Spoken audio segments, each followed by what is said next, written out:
Ada pertanyaan silahkan. Kenapa jadi pada manyun gini semua?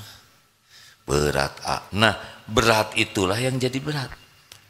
Karena sudah buruk sangka kepada Allah. Berat ya mah. Hese juga. Itu yang terjadi. Bismillah aja. Dan nggak mungkin Allah memerintahkan sesuatu yang kita tidak mampu melakukannya. Allah tahu kita mampu, tinggal mujahadah atau tidak. Latihannya adalah berhenti ngarap-ngarap dari makhluk.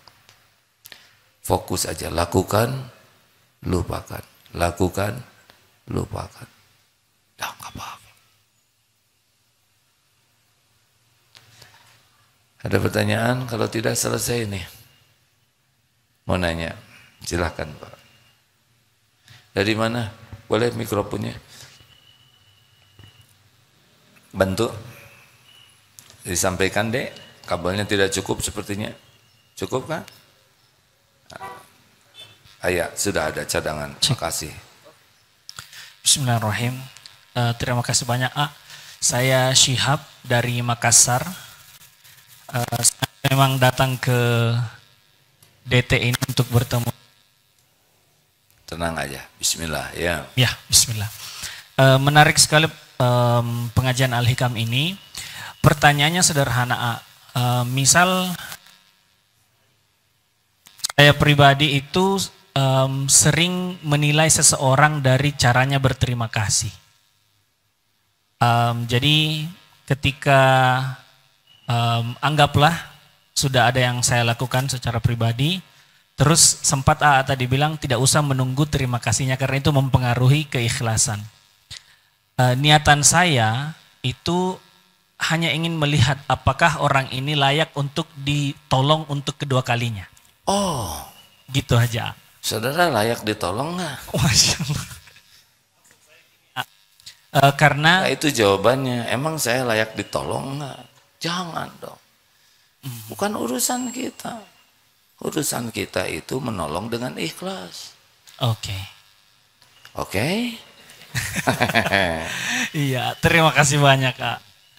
Senang lihat menulis, mencatat, itu ditulis. Iya. Ya bagus, alhamdulillah. Terima kasih. Allah tahu ada yang daya ingat diantara kita kuat, nih kan rata-rata kuat daya ingatnya.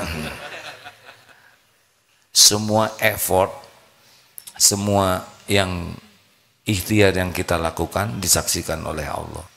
Hasilnya juga berbeda-beda. Al-Ankabut ayat 69. Walladzina jahadu fina lanahdiyannahum subulana. Ya, terima kasih Dek. Allah mencatat dari Makassar ke sini ikut pengajian. Itu HP tayangan ini Recording recording. Iya. Alhamdulillah. Saya ridho ya diizinkan. Gak apa-apa. Siap Pak. Walau belum minta izin juga diizinkan. Beri sebelum meminta. Terima kasih banyak Alhamdulillah. Sudah nikah belum Dek? Udah anak 2. Alhamdulillah. Ya sudah nggak apa-apa. Siap. Ada pertanyaan selanjutnya? Ya silakan Dek. A'udzubillahi minasyaitonirrajim. Bismillahirrahmanirrahim. Assalamualaikum warahmatullahi wabarakatuh. Waalaikumsalam warahmatullahi wabarakatuh.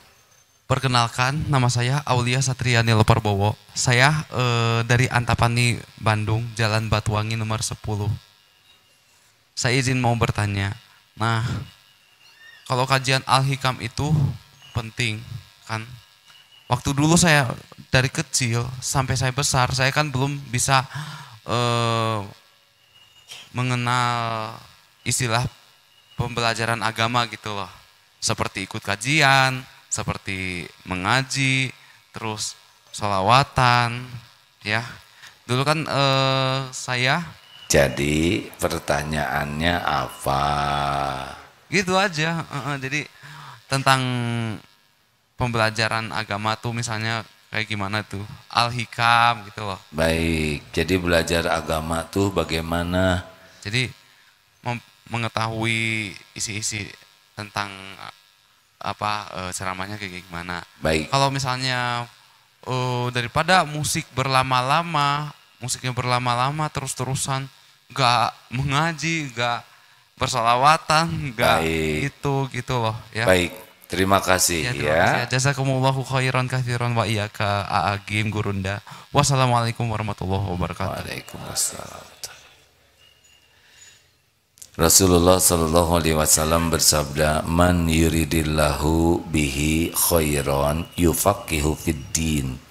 Barang siapa yang dikehendaki Allah kebaikan baginya, ini orang bakal jadi baik deh.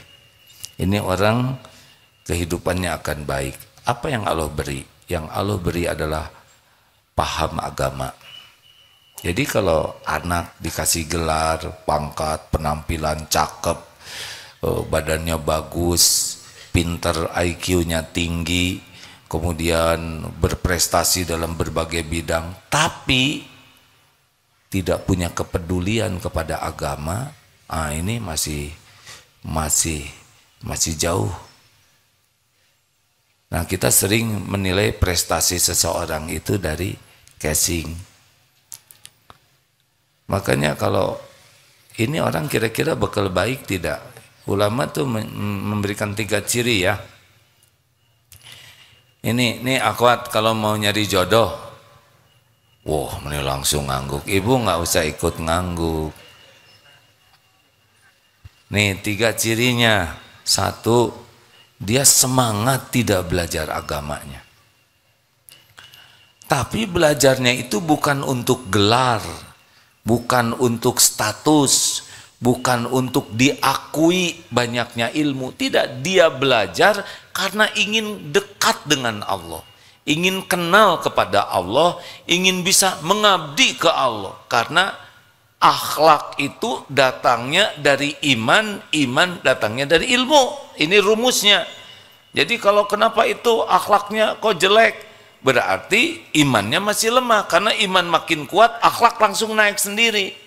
Nah, orang yang senang belajar agama dengan benar, itu cirinya imannya meningkat.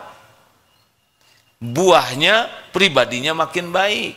Berarti benar tuh belajar agamanya. Pembelajar sejati itu bukan yang senang belajar saja, tapi belajar dan mengamalkan. Itu pembelajar. Jadi ilmu seseorang itu dilihatnya bukan dari apa yang dia tahu, tapi dari apa yang dia amalkan. Apa artinya tahu ilmu sholat tapi tidak sholat? 2, nih akhwat, dia zuhud tidak, pecinta dunia atau tidak? Kalau orang itu pecinta dunia, susah, dia bakal bertengkar terus, berkeribet hidupnya. Cinta dunia itu apa? Kagum kepada duniawi ini, mengagung-agungkan mobil, rumah, harta, gelar. Bukan tidak boleh punya, nggak ada masalah. Nabi Sulaiman juga sangat kaya, ya, punya kerajaan. Sahabat Nabi banyak kaya, tapi tidak mengagung-agungkan duniawi dan tidak lengket di hatinya. Ini kuncinya.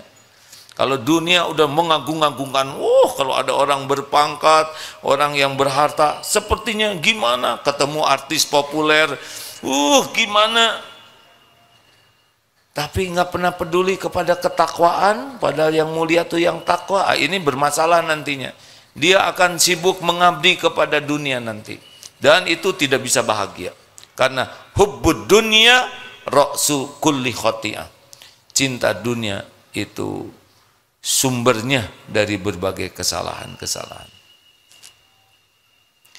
Jadi nanti kalau orang ini, dia mungkin takdirnya kaya, mungkin takdirnya gelarnya panjang, mungkin takdirnya jabatannya tinggi, tapi biasa weh, nggak merasa mulia dengan casing.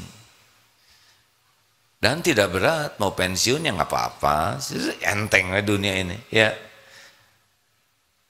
Yang ketiga adalah fokus kepada memperbaiki diri.